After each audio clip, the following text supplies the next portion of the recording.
लड़े झगड़े भिड़े काटे कटे शमशीर हो जाएं, बटे बाटे चुभे एक दूसरे को तीर हो जाएं, मुसलसल कत्ल ओ गारत की नई तस्वीर हो जाएं, राजनीति चाहती है हम और तुम कश्मीर हो जाएं। ये जो हालात हैं ये सब तो सुधर जाएंगे, पर कई लोग निगाहों से उतर जाएंगे। ख्वाब टूटे हैं मगर हौसले अभी जिंदा है, मैं वो शख्स हूं जिससे मुश्किलें भी शर्मिंदा है। चुनाव के रिफॉर्म्स की भी काफी बातें हुई हैं। हम 52 से लेकर के आज तक लगातार चुनाव में रिफॉर्म होते ही रहे और होते रहने चाहिए, और मैं मानता हूं इसकी चर्चा भी लगातार होती रहनी चाहिए। उसके अंदर खुले मन से चर्चा होनी चाहिए, बंधे मन से होने की कोई जरूरत नहीं है। लेकिन आउटराइट ये कह देना कि एक देश एक चुनाव के हम पक्ष में नहीं है, अरे चर्चा तो करो भाई, आपके विचार होंगे। हम चीजों को स्थगित करो। मैं मानता हूं जी कि जितने बड़े बड़े नेता हैं, व्यक्तिगत जब भी मिला हूं, सबने कहा यार ये बीमारी से तो मुक्त होना चाहिए। ये एक बार 5 साल में एक बार चुनाव आए, महीना 2 महीना चुनाव का उत्सव चले, फिर सब काम में लगे। ये बात सबने बताई है। सार्वजनिक रूप से स्टैंड लेने में दिक्कत होती होगी। क्या ये समय की मांग नहीं है कि हमारे देश में कम से कम मतदाता सूची तो एक हो? पहले 18 और 21 दो मतदान के अलग अलग होने के कारण अब 18 सबका मतदान है। आज देश का दुर्भाग्य है, जितने चुनाव उतनी मतदाता सूची। कितना देश का खर्च हो रहा है, कितना मैन पावर उस मतदाता सूची में लग रहा है। राज्य और केंद्र मिलकर के कानून बनाए और तय करे भाई एक ही मतदाता। जी हाँ, कुछ इस तरह की सोच को लेकर आज हमारे साथ स्टूडियो में बने हैं कुछ मेहमान। नमस्कार, मैं हूं बजरंगी पांडे और आप देख रहे हैं जीवीसी अपडेट। आज हमारे साथ हमारे स्टूडियो में, जीवीसी अपडेट के स्टूडियो में जो हमारे साथ मेहमान बने हैं, मैं पहले उनका परिचय करा दूं, फिर मैं आपको आज का टॉपिक बताऊंगा। हमारे साथ भारतीय जनता पार्टी से जुड़े हैं एडवोकेट डीएस बागी जी, पहले नंबर पे हैं। समाज चिंतक के रूप में हमारे साथ जुड़े हैं एडवोकेट रंजीत जी, और कांग्रेस पार्टी की ओर से हमारे साथ जुड़े हैं एडवोकेट रोहित जोशी जी। आज का जो टॉपिक है, आज का जो विषय है वो है वन नेशन वन इलेक्शन, एक राष्ट्र एक चुनाव, एक राष्ट्र एक पोल। इस पर आज बहुत असमंजस है। देश के यूथ को, नौजवानों को, युवा पीढ़ी को इस सब चीजें गहराई से समझाने के लिए आज ये टॉपिक हमने रखा है। इस पर आज हम मंथन करेंगे और जो विशेषज्ञ अलग अलग पार्टियों से हमारे साथ जुड़े हैं, ये अपने विचारों से आपको बताएंगे कि इसका कितना लाभ और कितना हानि देश की जनता को होगा। देश की जनता की पॉकेट पर कितना भार इन चीजों का पड़ेगा या कितना उनका बेड़ा पार इस योजना से होगा। अगर ये बिल संसद में पास होता है तो किसका कितना लाभ और कितना हानि होगा। सबसे पहले भारतीय जनता पार्टी के हमारे साथ प्रतिनिधि जो बने हुए हैं स्टूडियो में, एडवोकेट डीएस बागी जी, उन पर चलते हैं और सीधा सवाल उनसे। सर, भारतीय जनता पार्टी चाहती है, देश के प्रधानमंत्री चाहते हैं, एक कमेटी का गठन कर दिया गया, पूर्व राष्ट्रपति श्री रामनाथ कोविंद जी को उनका अध्यक्ष बना दिया गया, जो कि इस पर विचार भी देंगे, एक राष्ट्र में एक चुनाव करवाया जाए। आखिरकार क्यों पार्टी ऐसा चाहती है, इसके पीछे मंतव्य क्या है, इसके पीछे सोच क्या है? मंतव्य और सोच की हम बात करें तो इसमें मोदी जी की खास जो रुचि है वो यही है कि हम राष्ट्र को एक ऊंचाई पर लेकर जाएं। इससे पहले बहुत से फैसले मोदी सरकार ने लिए हैं और उसमें कामयाब भी रहे हैं, और अभी उन्होंने ये सोचा कि क्यों ना देश में एक साथ ही सभी चुनाव हो, खासकर वो पार्लियामेंट के और स्टेट के।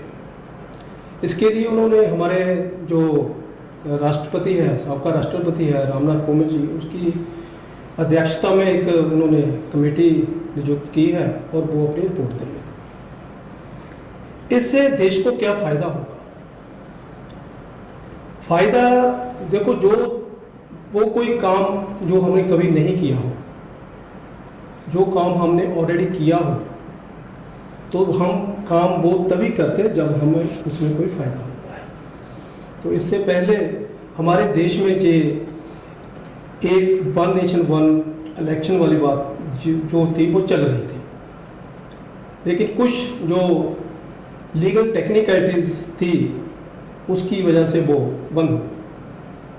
लेकिन अभी मोदी साहब ने दोबारा पार्लियामेंट में जो सभी अपोजिट पार्टी से जो कहा है कि क्यों ना हम इस पर विचार करें, जो कोई फाइनल नहीं किया अभी, तो उन्होंने विचार करने की बात की है, हम सोच सकते हैं जिससे हमारे देश को कोई फायदा हो। इसलिए उन्होंने ये कमेटी नियुक्त की है और कमेटी अपना फैसला देगी, उसके बाद फिर देखेंगे। सर कहा तो ये भी जा रहा है कि जो 18 से 22 सितंबर तक सेशन बुलाया गया है, जो सत्र बुलाया गया है, उसमें आप बिल भी ला सकते हैं। नहीं, ऐसी बात नहीं, आपने देखा होगा कि वो जो बिल है ना उसका एजेंडा आ गया है। उस बिल में जो मेरी नॉलेज है उसमें एक तो हमारा एडवोकेट एक्ट अमेंडेड है, वो है, एक पोस्ट ऑफिस का कोई रूल वगैरह है, एक हमारे सेंट्रल इलेक्शन कमीशन की जो नियुक्तियां हैं उसके कंसर्न में है। तो उसमें उस एजेंडे में हमें वो जे वाला बिल जो आप बोल रहे हैं जे कहीं भी। सीधे चले आते हैं, हमारे पास कांग्रेस के नेता बने हुए हैं रोहित जोशी जी। सर, राशिद अलवी जी कहते हैं कि संघवाद पर हमला है, जो कि भारत है, जो कि इंडिया है, जहाँ पर की बहुत सारी विभिन्नताएं हैं, वहाँ पर एक राष्ट्र एक चुनाव कहीं ना कहीं लोगों के साथ अन्यायपूर्ण है। उन्होंने मोदी सरकार पर तीखे हमले किए हैं। आपकी पार्टी लगातार इसे लेकर के सरकार पर हमले करते आ रही है, आप कितना ताल्लुक रखते हैं? देखिए पांडे जी, बहुत बहुत धन्यवाद आपका। और जो वन नेशन वन इलेक्शन का जो मुद्दा है, जो हमारा भारत देश है, इंडिया है, वो भौगोलिक दृष्टि से, सांस्कृतिक दृष्टि से, हर एंगल से, चाहे वो कल्चरल हो, हर एक स्टेट की अलग दूसरे स्टेट से वो अलग उनकी है, भौगोलिक दृष्टि भी है, संस्कृति भी, कल्चर है का अपना है, ज़ुबान अलग अलग है, भाषाएं अलग अलग हैं, संस्कृति अलग है, पर फिर भी इतनी संस्कृतियों के बावजूद हमारा देश एक है। बात देश को एक रखने की नहीं है, बात यह है कि जो केंद्रीय मसले होते हैं, नेशनल इश्यूज होते हैं, और जो भौगोलिक दृष्टि से जो स्टेटों के चुनाव है, उनके परिणाम हैं, जो स्टेटों के मसले हैं, वो टोटल डिफरेंट होते हैं। हाँ, सन 52 में, 57 में, 62 में चुनाव चल रहे थे, वो जब प्रोसेस एक बार टूट गया, क्योंकि कहीं गवर्नर रूल लग गया असम में, जब कहीं उसके बाद वो प्रोसेस टूट गया एक बार, फिर पंजाब में भी हुए चलते रहे। 1992 में इलेक्शन लोकसभा और विधानसभा इकट्ठे हुए हैं, पर जब टूट गया सिस्टम, जब उसकी कड़ी टूट गई, उसके क्या लीगल रहेंगे, क्या उसके परिणाम रहेंगे, इसके रिगार्डिंग उन्होंने बिना सोचे समझे, मुझे मेरे हिसाब से बड़ी जल्दबाजी में जो मोदी सरकार ने ये किया है। अगर राज्यों के अपने मसले हैं उनको दरकिनार किया गया है। जो कमेटी बनाई उन्होंने इस मसले पर, मेरे हिसाब से हर एक स्टेट का हर एक पार्टी का एक प्रतिनिधि इसमें लेना चाहिए था। और उसके बाद क्योंकि कई स्टेटों में इलेक्शन अभी हुए हैं, कईयों के अभी होने हैं, और वो कैसे उस पीरियड को बीच में कवर करेंगे। 5 साल को लोगों ने इतने बड़े जनमत से किसी को जिताया होता है, कोई सरकार आई होती है, वो कैसे उस पीरियड को करेंगे। वो बिल क्या है, मोदी सरकार ने इसके लिए कोई जनमत ओपिनियन लिया, पब्लिक ओपिनियन नहीं मांगा। तो मैं समझता हूँ कि ये सारे कई मसले हैं जो इस दृष्टिकोण से देखने जरूरी हैं, क्योंकि वन नेशन वन इलेक्शन की वो बात कर रहे हैं कि इस खर्चा घटेगा। मैं कहता हूँ कि जो केंद्रीय मंत्रिमंडल में जो मंत्री बनते हैं, खर्चा तो आप ही बन जाए, वो पंजाब किसी स्टेट के इलेक्शन में दखलअंदाजी क्यों करें? उनको जो काम दिया गया उसको में काम करें। जो राज्य के मसले होते हैं, वो राज्यों को जो चुनाव लड़ना है, या जिन्होंने राज्यों के मुख्यमंत्री बनना है, जो राज्यों की पब्लिक का मसला है, वो राज्य वाले देखेंगे। केंद्रीय मंत्रिमंडल में मंत्री होते हैं, चाहे वो कोई पार्टी के हो, अगर बीजेपी है केंद्र, वो इनके संगठन की मीटिंगें भी ले रहे होते हैं, उनका भी वो चल रहा है। तो उनकी मैं समझता हूँ जब इतना भारी जनमत अनुबंध है, बहुमत है मोदी जी के पास, वो उसमें बिजी रहे। एडवोकेट रोहित जोशी जी कांग्रेस के प्रतिनिधि और कह रहे हैं कि अगर उनके पास बहुमत है, जनमत है, तो वो उसमें व्यस्त रहे। समाज क्या सोचा है? बहुजन समाज चिंतक के रूप में हमारे साथ एडवोकेट रंजीत जी जुड़े हैं, अब इनके भी विचार जान लें। सर, कितना ताल्लुक रखते हैं? भारतीय जनता पार्टी के विचारों को सुना आपने, कांग्रेस पार्टी के विचारों को सुना आपने, समाज, बहुजन समाज कितना ताल्लुक रखते हैं इन चीज़ों से? देखो, मेरा मानना यह है कि इस देश में बहुत सारे ऐसे मुद्दे हैं जिसके ऊपर पहले ध्यान देना चाहिए। आज़ादी के 70 साल बाद इस समय देश की जो मैक्सिमम बेरोजगारी है अब चल रही है। और इस देश में गरीबी की स्थिति पिछले लॉकडाउन से लेकर नोटबंदी से लेके गरीबों की संख्या बढ़ी है। और मोदी जी खुद कह रहे हैं कि इस देश में 85 करोड़ लोगों को हर महीने में राशन पहुंचाता हूं। तो पहले आप उनकी बात कीजिए ना, गरीबी मिटाने की बात कीजिए। जो आप कह के पिछले 10 साल से आप राज कर रहे हो, जो वादे करके, उन वादों का क्या हुआ? वो वादे पूरे नहीं किए, नए कर रहे हो आप। दूसरी बात, जो संवैधानिक व्यवस्था है इस देश की, उस संवैधानिक व्यवस्था में 2-3 एक कानूनी पहलू है। अगर आप मेरे को 2-3 मिनट दोगे तो मैं आपको बात क्लियर करता हूँ। देखो, एक तो हमारा जो देश है यूनियन ऑफ स्टेट्स है, इसको आप नेशन मत कहो। राइट। ये जो आरएसएस और बीजेपी शरारत करते हैं, it's not a nation, it's union of state है। कॉन्स्टिट्यूशन कहता है India that is called Bharat is A union of state. बताने चलो, राज्यों का एक संघ, राज्यों का हमारा संविधान वो कहता है। राज्यों का एक संघ है। उन राज्यों को कुछ कंडीशन के साथ इकट्ठा किया गया जी। उनकी, जैसे रोहित भाई ने कहा कि उनकी एक क्षेत्रीय उनकी आइडेंटिटी है, उनकी एक सांस्कृतिक आइडेंटिटी है, उनकी बोलियां हैं, उनके धर्म है, उनकी जातियां हैं, आदिवासी क्षेत्र है। तो इस प्रकार से ये बहुल जो देश है, इसमें बहुत सारी आइडेंटिटीज जुड़ी हुई हैं लोगों की, बहुत सारे लोगों के डिफरेंट। जैसे पंजाब है, पंजाब के पानियों के मुद्दे हैं, सिखों के मुद्दे हैं, पंजाबी भाषा के मुद्दे हैं, पंजाबी अबोर फाजिलका को अपने में शामिल कर उसके मुद्दे हैं। तो इसी प्रकार से हर स्टेट के अपने मुद्दे हैं और हर स्टेट के लोगों के अपने मुद्दे हैं। तो उन मुद्दों को आप इकट्ठा करके एक पोटली में कैसे डाल दोगे? हरियाणा और पंजाब के इंटरेस्ट इकट्ठे नहीं होंगे। हरियाणा वाले कह रहे हैं कि सतलुज का पानी हमें चाहिए, पंजाब कह रहा है पानी हमें चाहिए। जब नेशन में एक इलेक्शन होगा पूरे देश में, तो कौन सी पार्टी किसका स्टैंड लेगी और किसके खिलाफ स्टैंड लेगी? तो ऐसी व्यवहारिक समस्याएं, बहुत सारी समस्याएं हैं। और दूसरा, जो संविधान में चेक एंड बैलेंसेस की एक प्रोविजन है, किसी भी एक जो केंद्र है, केंद्र के पास कभी भी इतनी शक्तियां नहीं दी जा सकती कि वो सारी स्टेटों के ऊपर कंट्रोल कर ले जी। इसी प्रकार किसी स्टेट को इतनी शक्तियां नहीं दी जा सकती कि वो केंद्र का कहना ना माने जी। ठीक है ना? ये बैलेंस है, सेपरेशन ऑफ पावर है। राइट। पावर को सेपरेट किया। और इसीलिए कॉन्स्टिट्यूशन में एक लिस्ट है जिसको अपने कहते हैं कि जो 3 तरह की लिस्ट बनी हुई है, कौन से काम कौन करेगा। पहली है सेंट्रल लिस्ट, दूसरी है स्टेट लिस्ट और तीसरी लिस्ट है कंकरेंट लिस्ट। इन तीनों लिस्ट में मुद्दे रखे हुए हैं। कौन से काम सेंटर करेगा? सेंटर डिफेंस और फॉरेन अफेयर देखेगा, स्टेट एग्रीकल्चर एजुकेशन देखेगी। कंकरेंट लिस्ट आ जाती है, उसमें कॉमर्स आ जाता है, बिजनेस सारे इंडिया में होना है। तो उस लिस्ट के मुताबिक सभी काम अपने अपने बांटे हुए हैं, शक्तियां अपनी अपनी बांटी हुई हैं। जब आप एक राष्ट्र एक सिद्धांत के ऊपर इलेक्शन करवाओगे तो इसका मतलब जो केंद्रीय इलेक्शन कमीशन है वो डायरेक्ट केंद्र के नीचे है जी। जब मोदी जी कुछ बयान देते हैं तो वो जवान नहीं खोलता। इलेक्शन कमीशन तो स्वतंत्र है सर। स्वतंत्र नहीं, जब एक इलेक्शन हो जाएगा पूरे देश में तो वो केंद्रीय इलेक्शन कमीशन के नीचे ही वो काम करेगा। उसी को लेकर बिल अब 18 से 22 के बीच में बिल आने वाला है ना, जिसमें से सुप्रीम कोर्ट के जज को निकाल रहे हैं भी वो उस कमेटी में नहीं होगा।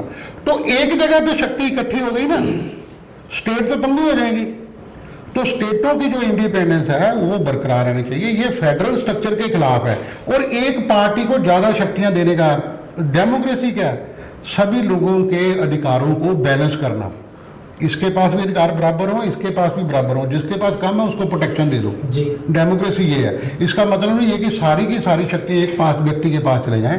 तो जो मेरे को मोदी जी की जो इच्छा दिखाई देती है इसमें, वो सारा कुछ केंद्र में ही रखना चाहते हैं।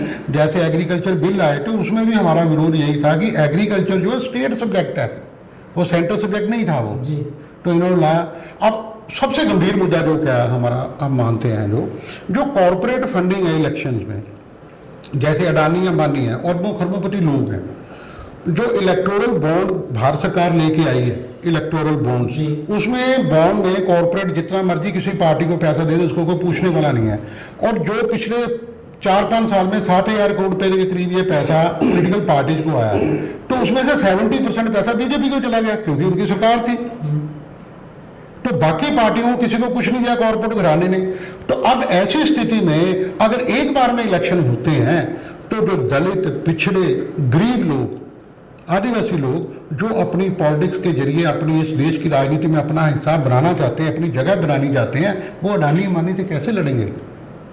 सर बड़ा सवाल तो ये मुद्दे खड़े सोचना। सर मैं सीधे चलता हूँ डीएस बागी जी की और। सर बड़ा सवाल ये खड़ा किया जा रहा है कि 85 करोड़ लोगों को राशन दिया जा रहा था, ये प्रधानमंत्री जी खुद कहते हैं कि 85 करोड़ लोगों को राशन भी मुहैया कराया जा रहा है। दूसरी बात, वो अगर आ जाते हैं वन नेशन वन इलेक्शन की ओर, तो जितनी भी कॉर्पोरेट की फंडिंग है वो सीधे सीधे आपकी पार्टी को मिलती नजर आ रही है। कितना सहमत है इन बातों से? ऐसी कोई बात नहीं है। पहले तो भाई साहब ने बताया कि मुद्दों से भड़क जाएंगे सभी। स्टेट के मुद्दे अलग हैं, सेंटर के मुद्दे अलग हैं। मुद्दे तो अपनी जगह पर ही रहेंगे। स्टेट के मुद्दे जो है ना वो सेंटर नहीं लेगी, और सेंटर के मुद्दे पंजाब ने स्टेट नहीं लेगी जी। एक इन्होंने बात कही कि मोदी साहब सब अपने हाथ में रखना चाहते हैं जी। ये कैसे है, ये कैसे पॉसिबल है?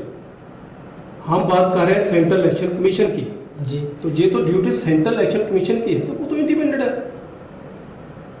वो तो अपना इंडिपेंडेंट काम कर रहा है।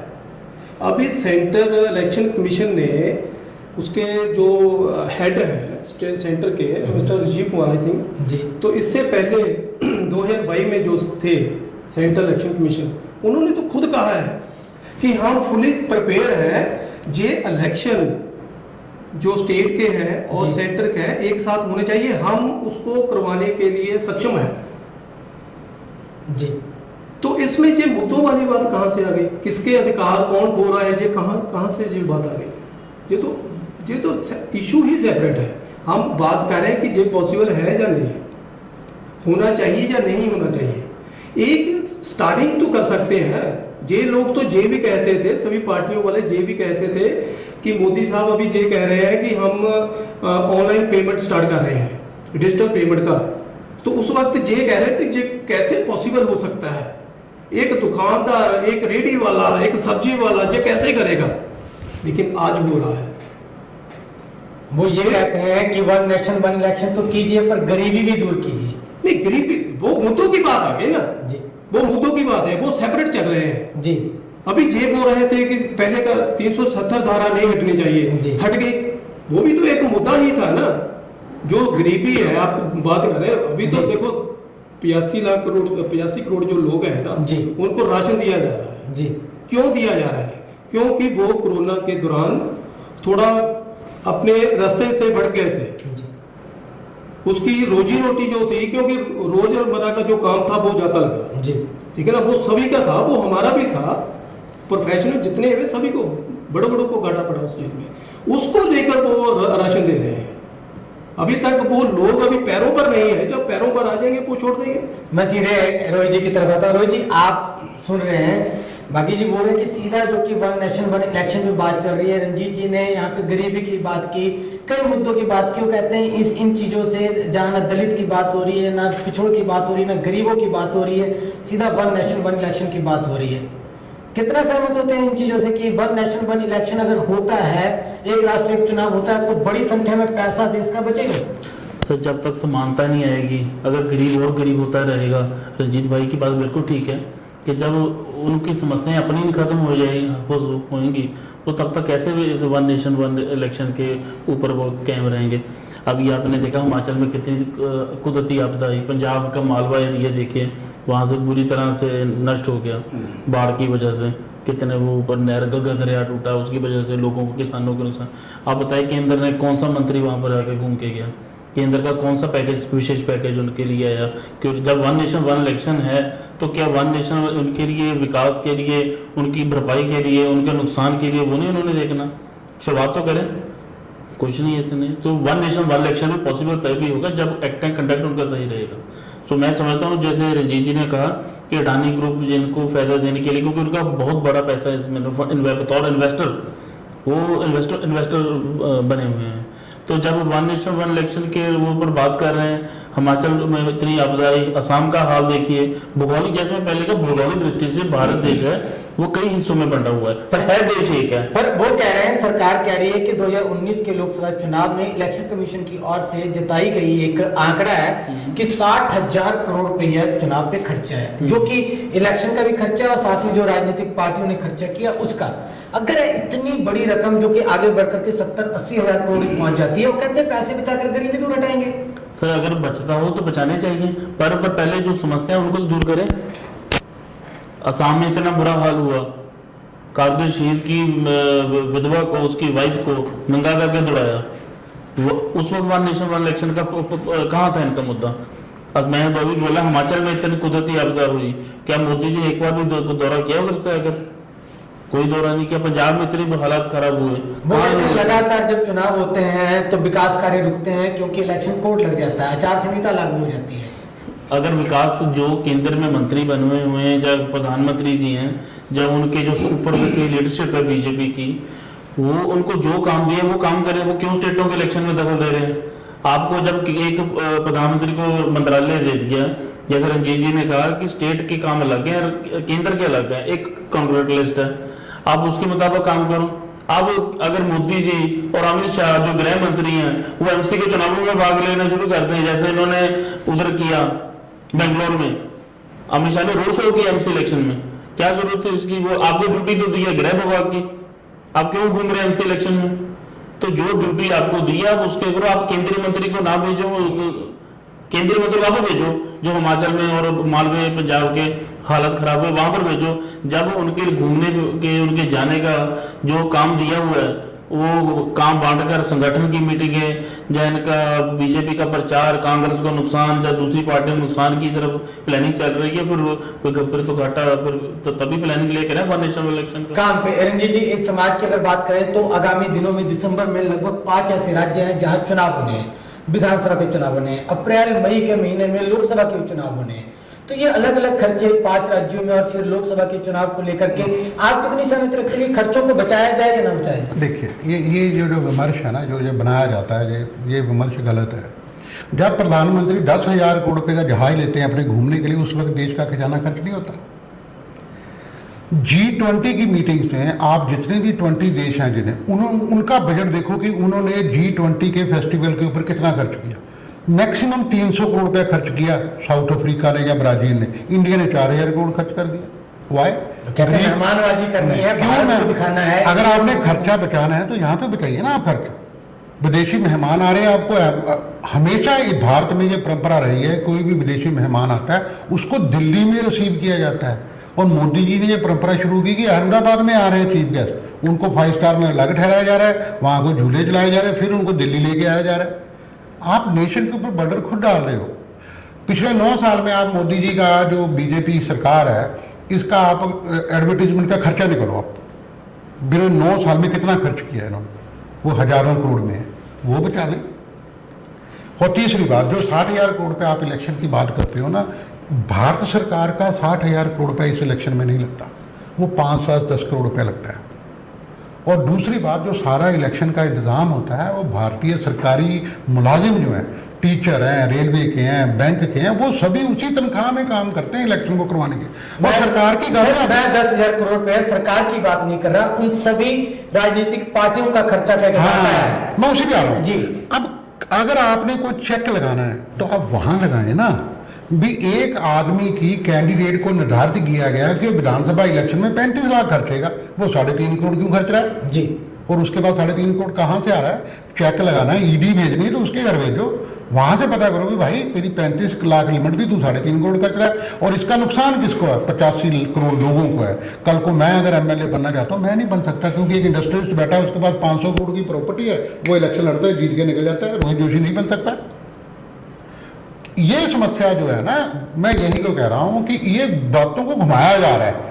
जो मूल मुद्दे हैं, जहां पे देश का पैसा, एनर्जी, ऊर्जा वेस्ट हो रही है, उसके ऊपर फोकस नहीं किया जा रहा, क्योंकि आगे चुनाव आ रहे हैं और मोदी जी को चुनाव के लिए कुछ ऐसा मुद्दा चाहिए कि वो बिगर शो करें कि I am bigger than frame, मैं बहुत बड़ा नेता हूं जो बड़े क्रांतिकारी परिवर्तन करता हूं। वो ऐसे अपने आप को स्थापित करना चाहते हैं, तो ऐसे मुद्दे लेके आ रहे हैं। मेरे लिए जो सबसे बड़ा इस देश में मुद्दा है वो शिक्षा है।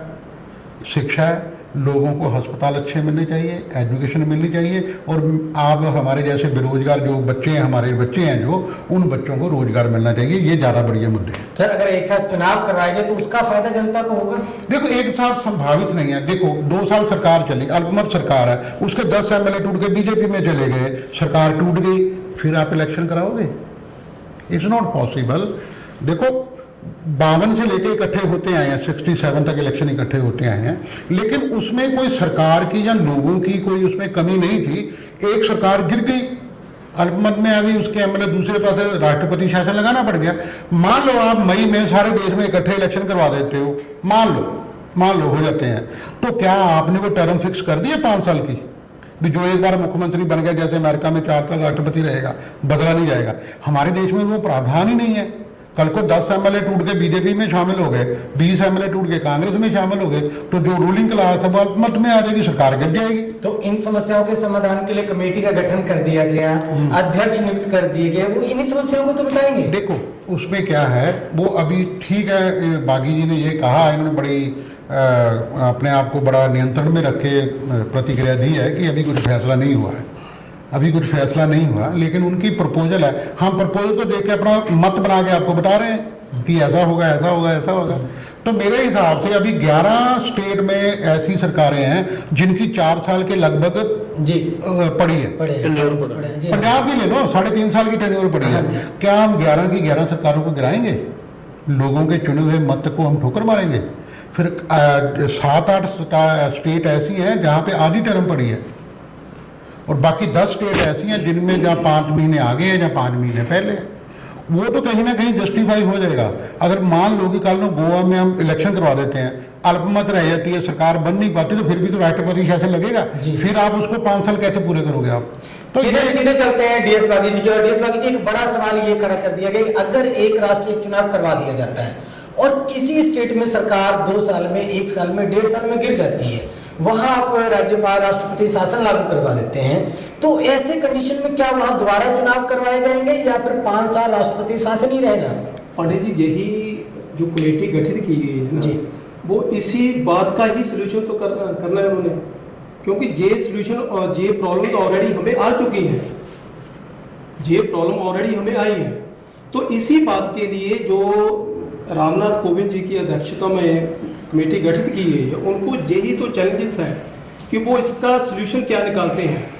क्योंकि जब सेंटर और स्टेट के इलेक्शन साथ में होते हैं तो वो 5 साल ही साथ में चलने भी होते हैं। बीच में कहीं पे गवर्नर रूल और राष्ट्रपति राज लग जाता है तो वो कहीं पे अटक जाएगी सरकार, वो सेंटर की हो जहाँ वो स्टेट की हो। उसको सिक्योरलाइज कैसे करना है, यही चैलेंज है, यही चैलेंज है। इसी के लिए ही तो मतलब 356, 172, 174, 83, 85 article of constitution of India we amend, इसी के लिए ही तो अमेंडेड करना है। और वो इसी बात से डर रहे हैं कि आप पावर एक जगह इकट्ठा कर देंगे, मोदी जी सत्ता में बैठे हैं, तानाशाह की तरह बैठ जाएंगे। नहीं, ऐसी कोई बात नहीं है। मोदी जी अपने देश को सबसे पहले सर्वोच्च मानकर चल रहे हैं, देश को मानते हैं, मान के चल रहे हैं। पांडे जी, एक बात मेरी बात हाँ, जी हाँ। देखो, स्वीडन में, साउथ अफ्रीका में जिस अभी चल रहे हैं जी, ठीक ना, ये एक साथ में स्टेट के और वहां पे प्रोविजनल ऐसे बोलते हैं, ठीक ना, और सेंटर के, नेशनल के, वो साथ में इलेक्शन चलते हैं। वहां पर कोई दिक्कत नहीं आ रही है जब वहां पर चल सकते हैं, और हमारे यहाँ पहले चल चुके हैं। तो फिर इसमें जस्ट एक ट्रायल बेस पर आप बोल रहे हैं कि अभी इलेक्शन आने वाले हैं जी, उसमें पार्लियामेंट के तो है जी, साथ में 4-5 स्टेट के भी हैं जी, वो 24 में भी ड्यू है और 23 में भी ड्यू है जी, 2023 में भी। एक ट्रायल के बेस पर हम देख लेते हैं करके, तो उसमें प्रॉब्लम आएगी, जो उसमें प्रॉब्लम एक ट्रायल के बेस पर तो देखा जा सकता है। इसमें हमें नुकसान क्या है, बात तो ये है ना, इसमें तो हमें फायदा ही फायदा है, मोस्टली हमें फायदा है। जो नुकसान की बात करते हैं उसी के सॉल्यूशन के लिए कि स्टेट के जो राइट है उसको कोई दिक्कत ना आए, कि स्टेट के राइट भी रहे, कंकरेंट लिस्ट जो है ना उसके तहत ये हो सकता है। रोहित जी बताएंगे। रोहित जी, नुकसान क्या है, क्यों नहीं चाहते हैं आपकी एक साथ एक राष्ट्र में एक चुनाव हो जाए? देखिए, मेरा पहला सवाल तो आपके जवाब का सवाल ही कहूँगा जी, क्या मोदी जी बयान दे सकते हैं पंजाब के पानियों के ऊपर कि मैं पंजाब के साथ स्टैंड करता हूँ? मोदी जी कह सकते हैं कि मैं पंजाब का जो पानी है पंजाब को ही उसका रहेगा कि नहीं? आपके मन में जितने सवाल हैं आप सवाल पूछेंगे, हमारे पास भारतीय जनता पार्टी के वक्ता बैठे हैं, वो हर एक सवाल का जवाब देंगे। हमारे साथ समाज चिंतक बैठे हैं, बहुजन समाज से बैठे हैं, वो उनका भी जवाब देंगे, हम उनकी भी बात रखेंगे। आपके मन में जितने सवाल हैं आप निर्भीक होकर पूछें। बस मेरा बस यही है कि मोदी जी बयान दें, जब स्पष्टीकरण करें कि वो पंजाब के पानी के मसले से पंजाब के हितों के साथ सहमत हैं कि नहीं है। बागी जी कह रहे हैं कि मोदी जी तो देश को, राष्ट्र को सर्वोच्च मानकर चल रहे हैं। फिर पंजाब के हितों का या किसी और स्टेट का वो जो हित है, उनके जो मैं पहले कहा कि ज्योग्राफिकल कल्चरल सारे अलग अलग हैं, पर फिर भी भारत इतने ज़्यादा धर्मों, जातियों, भाषाओं के अलग अलग होने के बावजूद एक देश है, क्योंकि ये संघीय ढांचा है। तो मोदी जी इसके अभी वो 15-15 लाख वाले पैसे वो नहीं अभी तक आए। वो एक 1 नेशन 1 इलेक्शन की तो बात कर रहे हैं, अभी 15-15 लाख के पैसे नहीं आए। तो 56 इंच का सीना भी दिखाई नहीं दिया उनका। तो मैं जो समझता हूँ कि इस वक्त 1 नेशन 1 इलेक्शन की बजाय जो इस वक्त जो जैसे रंजीत जी ने बड़ा अच्छा इशू उठाया कि G20 के जो हुआ है, इस सम्मेलन हुआ है, इतना ज़्यादा भारी भरकम खर्चा किया, क्या ज़रूरत थी इतना भारी भरकम? आए मेहमान आए, उनका हम स्वागत करते हैं। मीटिंग जो प्रोग्राम हुआ हमारे देश में हुआ, हमारे लिए भी बड़े मान की बात है, पर उसके लिए इतना हाई प्रोफाइल खर्चा करके, जब बाकी लोग 300-400 करोड़ में करते थे, हमने 10 गुना एक्स्ट्रा करके, हमें क्या ज़रूरत थी वो इतना भारी भरकम खर्चा तो बचाने की जरूरत वहाँ थी, तो क्यों उन्होंने नहीं किया? सर अगर एक राष्ट्र में एक चुनाव करवाया जाता है तो क्या नुकसान है? उसके लिए सर कई लीगल प्रॉब्लम्स आएंगी और टेक्निकल, क्योंकि कुछ राज्यों में चुनाव का जो पीरियड है 4-4 साल पड़ा हुआ है, कईयों का 3.5 साल पड़ा है। जो 6 महीने कम समय के हैं वो तो कवर हो सकेंगे, पर जिनमें समय 3.5-4 साल का पड़ा है तो उसके कैसे हम कवर करेंगे? क्या उसमें एजेंडा लगाए, उस जो लेकर आना चाह रहे हैं बिल, क्या उसमें पब्लिक ओपिनियन, जब बड़े बड़े जो स्कॉलर हैं उनका उन्होंने ओपिनियन लिया? आप पब्लिक ओपिनियन कहते हो, कहते हैं जस्ट ट्रायल तो हो जाए। नहीं, ट्रायल कैसे? ट्रायल लोगों की जो चुनी हुई सरकारों को गिराकर तो ट्रायल करेंगे वो। 5 साल के लिए किसी पार्टी को बहुमत दे दिया, सपोज करिए हो गया, ट्रायल हो गया, अगर किसी स्टेट में बहुमत नहीं आया तो फिर क्या होगा? वापस मैं चलता हूँ, समाज की बात करेंगे, बहुजन समाज की बात करेंगे। रंजीत जी, बाकी जी कह रहे हैं कि एक बार ट्रायल तो होने दीजिए, ट्रायल हो जाए तो क्या चिंता है, ट्रायल हो जाए तो क्या दिक्कत है? बागी जी हमारे वकील भाई हैं, मैं इनका पूरा सम्मान करता हूँ। बात मेरी जो मुद्दे की है ना, वो ये है कि मणिपुर पिछले 6 महीने से जल रहा है। मोदी जी को ये नहीं पता कि वो मेरे देश का ही भाग है, एक देश से बड़ा प्रेम करते हैं, और 6 महीने में एक बार भी मोदी जी वहां नहीं गए, और उसके बारे में एक शब्द तक नहीं उन्होंने बोला। नहीं, शब्द तो उन्होंने बोला, बाकी तब बोला जब पार्लियामेंट में विवाद हुआ और 3 दिन लगातार वो पार्लियामेंट में नहीं आए। आखिरी दिन फिर वो अविश्वास प्रस्ताव विरोधी दलों ने लाया, तो उसका जवाब देने के लिए प्रधानमंत्री को आना पड़ेगा। अगर वो नहीं लाते शायद फिर ना बोलते। तो मेरा जो कहने का मुद्दा है ना, हर बात को आप देशभक्ति में या राष्ट्रवाद में लपेट नहीं सकते। मेरा मानना है अगर इस देश को शक्तिशाली, समृद्ध और सफल बनाना है ना, तो इस देश में एक जाति एक देश की बात होनी चाहिए। हम हजारों जातियों में बटे हुए लोग हैं, तो हम कैसे इकट्ठे हो सकते हैं? बड़ी बात रंजीत जी ने आज इस पैनल डिस्कशन में कहा है कि जातिवाद में बट गया समाज, अगर राष्ट्र को आगे बढ़ाना है तो एक देश के अंदर एक जाति की बात होनी चाहिए। जी सर, कंटिन्यू जारी रखें। हाँ, एक जाति के, देखो आप बहुत सारे मुद्दे हैं लोगों के।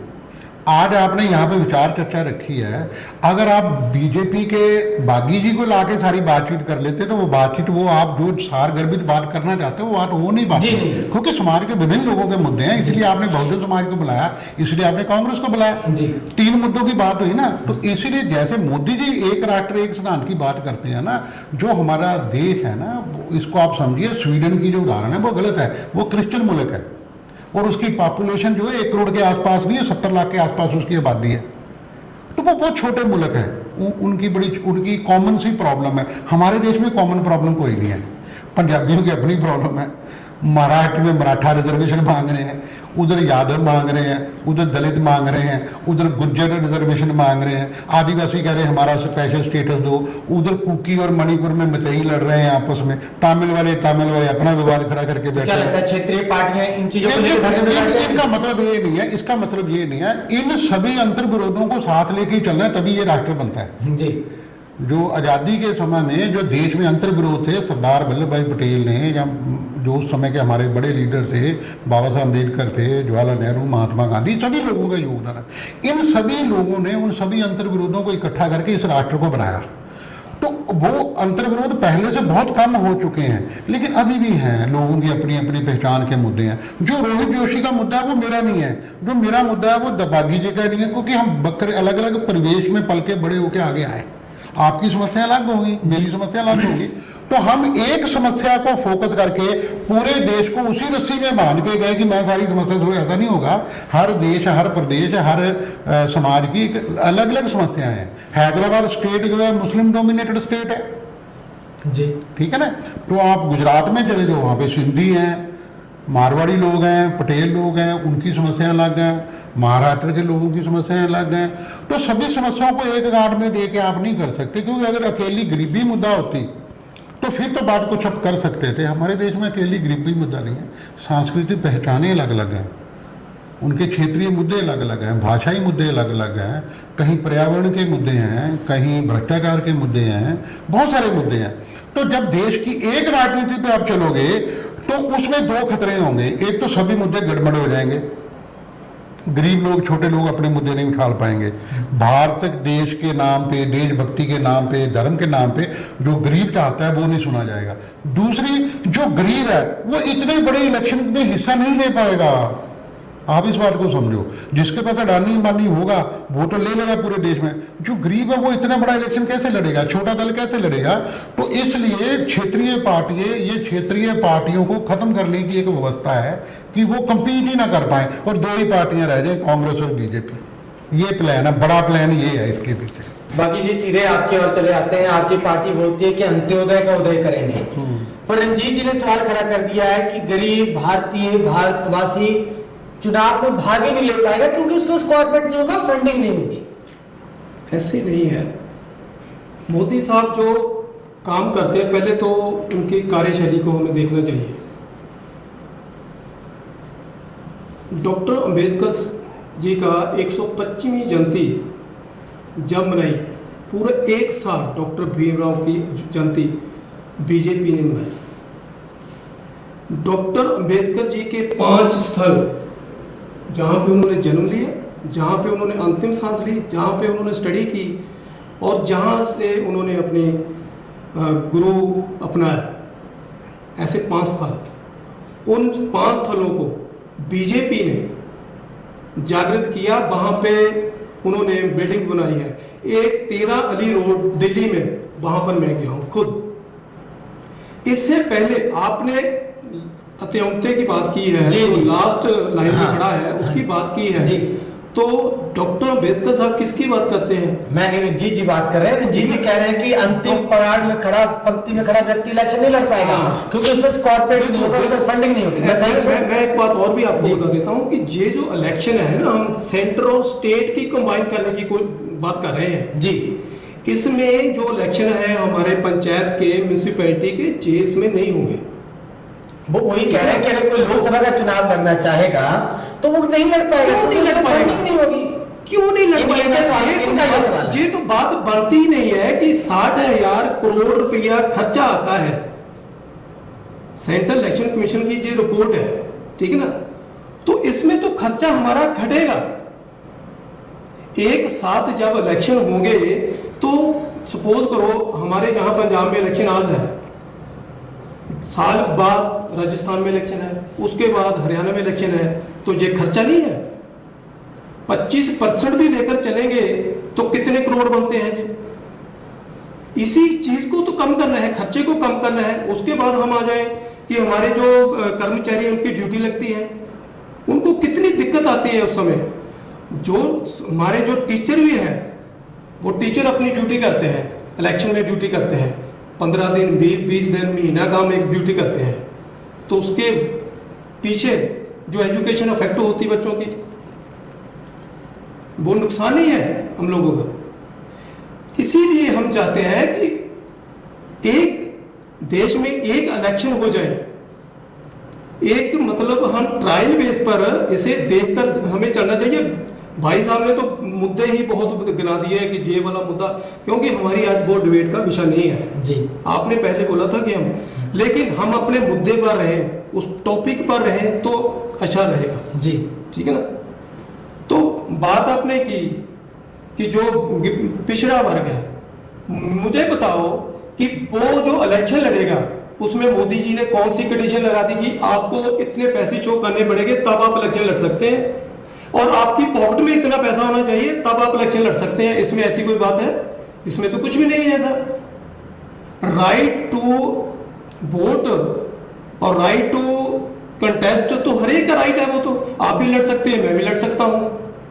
हमारी बार के इलेक्शन हुए हैं, डिस्ट्रिक्ट बार एसोसिएशन के इलेक्शन हुए हैं, उससे पहले लाखों रुपए का खर्चा आता था और जब हमारे भाई साहब बने तो ये खुद उदाहरण एग्जांपल है, एक पैसा भी नहीं लगा। सर आपकी मंशा को दूर कर दिया इन्होंने कि अब भी डिलीट हो रहा है क्वेश्चन। जी जी क्वेश्चन सही आप समझो, देखो मैं आपको जो बात बताने की राइट। जैसे राष्ट्रीय लेवल पे जब इलेक्शन होते हैं तो जो राष्ट्रीय पार्टियां हैं वो ताकतवर पार्टियां हैं। आप बीजेपी का आज उनका जो इलेक्शन का फंडिंग का जो खाता खोलोगे उसमें आप 10,000 करोड़ 12,000 करोड़ रुपया पाओगे, ठीक है। कांग्रेस का ढूंढोगे 1,500 2,000 करोड़ इसके खाते में भी होगा। और जब क्षेत्रीय पार्टी एक गरीब पार्टी के जब आप खाते को चेक करोगे तो उसमें 20 लाख 25 लाख होंगे। ये उदाहरण के लिए मैं बात समझा रहा हूँ। जब इकट्ठे सारे दौड़ेंगे, इलेक्शन लड़ेगा तो पीछे कौन रहेगा? 20 से 25 लाख वाला जी पीछे रहेगा ना। तो मैं इसलिए, आप इतनी बड़ी रेस लगा रहे हो कि हम मैराथन शुरू करेंगे और मैराथन सभी भाग ले सकते हैं। सभी भाग तो वो लेंगे ना जो ताकतवर होंगे। तो मेरा जो कहने का मुद्दा ये है कि जब आप स्टेट वाइज इलेक्शन हो रहे हैं, स्टेट वाइज इलेक्शन होने दो, क्षेत्रीय पार्टी अपना अब क्षेत्रीय पार्टी यहाँ पे पंजाब में देखो कितनी है, कितनी अकाली दल है। और वो साथ में ये भी कहते हैं कि हम खर्चे कम कर देंगे, प्रत्याशियों को खर्चा करना नहीं पड़ेगा। नहीं, क्यों नहीं करना पड़ेगा? जो इलेक्शन का फंडिंग, जो एडवर्टीजमेंट का जो इलेक्शन कमीशन कहता है कि 35 लाख लिमिट है एमएलए की, है ना। अब उसमें खर्च हो रहा है 5-5 करोड़ रुपया खर्च हो रहा है ना उसमें। जो आप 60,000 करोड़ की बात करते हो ना, ये वो वाला पैसा है। हाँ, अंदाजा ये वो वाला पैसा है। जो सरकारी खर्च है ना वो तो 7-8 हजार करोड़ रुपया सारे इलेक्शन का। उसमें सरकार के ऊपर तो बोझ ही कोई नहीं है। हम बात कर रहे हैं कि एक तरफ जब मोदी जी इलेक्शन लड़ेंगे अडानी अंबानी की गलबैयां डाल के, तो जो एक गरीब है छोटी से चल चलाने वाला, वो जब लड़ने के लिए मैदान में इतने बड़े इलेक्शन में जाएगा तो वो लड़ नहीं पाएगा, वहां अडानी अंबानी जीत जाएंगे। तो इसलिए हम ये कहते हैं कि स्टेट लेवल पे जो क्षेत्रीय दल हैं उनकी इतनी समर्था नहीं है कि पूरे राष्ट्र में एक साथ चुनाव हो और एक साथ वो लड़ पाए। और दूसरा इसमें समस्या ये आ रही है, जो मैं समझ पा रहा हूँ, कि इस देश में मुद्दे और बहुत सारे हैं, उन मुद्दों को घुमाया जा रहा है, उनकी जलेबी बनाई जा रही है। बात को बेरोजगारी, आपने जो 2014 में वायदे किए थे, क्या आपने वो सारे वायदे पूरे कर लिए? लोगों को रोजगार, हर साल 2 करोड़ लोगों को रोजगार देना था, आपने दे दिया। बाकी सारी बातें छोड़ दो, आप रोजगार पे आ जाओ।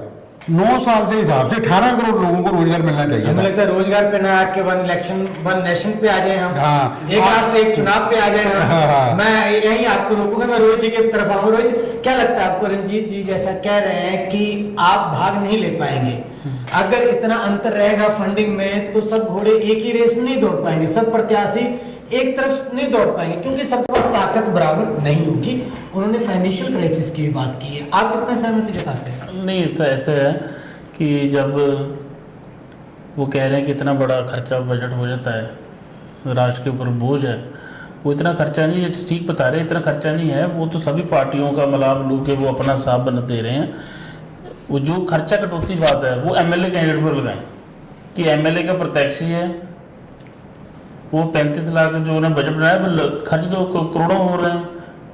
बजट तो इलेक्शन बजट बोलते तय किया, उस पर कटौती करें पहले कि आप 35 लाख नहीं, आप इतना खर्च करेंगे और आपकी जो चुनाव सामग्री इतनी लगी होगी, ऑन रिकॉर्ड होगी, इससे ज्यादा आप करेंगे तो आपका चुनाव का जो है कैंडिडेचर कैंसिल किया जाएगा। अगर एक राष्ट्र एक चुनाव कराया जाता है तो कांग्रेस पार्टी कहाँ स्टैंड करते नजर आती है? नहीं, हमारे तो मसले आपको बता दिया कि पहले एक राष्ट्र एक इलेक्शन की बात तो अलग है, पहले तो जो हमारी भौगोलिक दृष्टि अलग अलग है, कैसे हम टाइम पीरियड कवर करेंगे? वो कुछ स्टेटों में 3.5 साल का टेन्योर पड़ा है, कुछ में 4 साल का पड़ा है कि क्या वो लोगों ने जहाँ की वो सरकारें बनाई हैं, क्या उनको हम क्या करेंगे? उन सरकारों को खत्म कर देंगे? सरकार को गिरा देंगे? सरकार केंद्र सरकार को टक्कर देते नजर आएंगे आप?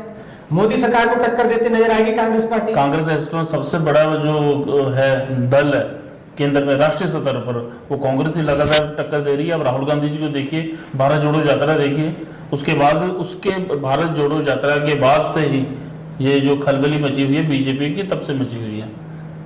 उस यात्रा के बाद से राहुल गांधी जी का आज इंटरनेशनल लेवल पर देखिए तो आप, क्यों नहीं समर्थन करते नजर आते हैं? अगर इतनी ही लोकप्रियता बटोर रहे हैं तो भारत जोड़ो यात्रा इतनी लोकप्रियता बटोर रही है तो क्यों नहीं समर्थन करते नजर आ रहे? आप 2024 के चुनाव देखें, उसका रिजल्ट फिर देखेंगे। ये वन नेशन वन इलेक्शन का है, ये ड्रामा उसकी के बाद से शुरू हुआ है, जब मोदी जी को अपनी सत्ता खिसकती दिखाई दे रही है। मोदी जी के लिए इस बार सपना साकार करना बड़ा मुश्किल है, क्योंकि लोग उनकी जो झूठे लुभावने सपने हैं, वो भारत के वो ज़्यादा राष्ट्रवादी की बात कर रहे हैं कि हम राष्ट्रवादी नहीं हैं, हम उनसे बड़े राष्ट्रवादी होंगे, हमारी कांग्रेस भी उतनी राष्ट्रवादी है, मोदी जी के और भी बड़े राष्ट्रवादी होंगे। मोदी जी बीजेपी में आज और अमित शाह सिर्फ 2 आदमी हैं जो बीजेपी में राष्ट्रवादी हैं, बाकी तो किसी को उठने नहीं दे रहे। तो मेरी विनती यही है कि इस वक्त जो देश में है वो वन नेशन वन इलेक्शन पहले वन एजुकेशन, हेल्थ मसले, भूगोलिक दृष्टि से मसले, जो क्षेत्रों में हिमाचल और पंजाब के मालवा में नुकसान हुआ है, उसके ऊपर केंद्र के पैकेजेस की जरूरत है। वो अपना दिल खोल के वहाँ पर दे पैकेज दें। वन नेशन वन इलेक्शन तो वो मसला उस वक्त होगा, तो इस वक्त ये पॉसिबल नहीं है कि क्या क्राइटेरिया बनाया उन्होंने 5 साल का टेन्योर, कि अगर चुनाव हो जाता है किसी स्टेट में, चुनाव में किसी पार्टी को बहुमत नहीं मिलता है, तो क्या फिर वन नेशन इलेक्शन में फिर लोकसभा के चुनाव भी उसके साथ? नौजवानों को कितना नुकसान होगा अगर एक राष्ट्र एक चुनाव करवा दिया? नौजवानों की या जो महिलाओं की, युवाओं की, उसकी बात नहीं है। बात यह है कि सभी के मसले जो हैं वो शिक्षा से संबंधित भी हैं, मसले हमारे रोजगार से संबंधित है। वो कहते हैं 2 करोड़ लोगों को मैं रोजगार दूंगा, रोजगार कहाँ मिला? उन्होंने तो जितना हमारा जो पंजाब की बात करूं, पंजाब से तो मैक्सिमम जो नौजवान वो तो विदेश जा रहा है। तो मसले वन नेशन वन इलेक्शन को लागू करके नहीं सॉल्व होंगे। मतलब समर्थन आप नहीं करेंगे अभी? हाँ, तो हमारी पार्टी जो है उसका हम रंजीत जी, आप समर्थन कर रहे हैं वन इलेक्शन वन नेशन? हम सैद्धांतिक तौर पे और व्यवहारिक तौर पे दोनों पे इसको गलत मानते हैं। दोनों पे गलत मानते हैं। बाकी जी आप क्या समझते हैं इसे देखते हुए? मैं तो चाहता हूं कि ये होना चाहिए, क्योंकि ये हमने ऑलरेडी किया हुआ है, तब हमें कोई प्रॉब्लम नहीं आई, एक्सेप्ट 356 आर्टिकल के तहत जो हमें दिक्कत आई, क्योंकि कुछ जो स्टेट्स थी, असेंबलीज थी, वो समय से पहले बंद करनी पड़ी, वहाँ पे गवर्नर राज लगाना पड़ा। तो वो ही इशू है जो इस कमेटी ने, रामनाथ जी कोविंद जी की अध्यक्षता में जो कमेटी, इसी इशू को उन्होंने सॉल्व करना है, वो देखना है वो कैसे सॉल्व करते हैं। लगता है आपको जो कमेटी कोई निर्णय लेकर आएगी तो आप विपक्ष के सभी नेताओं को, पार्टियों को एकजुट करने में सफल रहेंगे? डेफिनेटली। सो आज के इस चर्चा को यही विश्राम देते हैं, परंतु आपने देखा कि किस प्रकार से अलग अलग मत हैं, अलग अलग विचारधारा है। कांग्रेस पार्टी की अपनी विचारधारा है, बहुजन समाज चिंतक के रूप में एडवोकेट रंजीत जी उनकी अपनी विचारधारा है, और डीएस बागी जी ने कहीं ना कहीं सरकार का अपना पक्ष रखने का पूरा प्रयास किया है।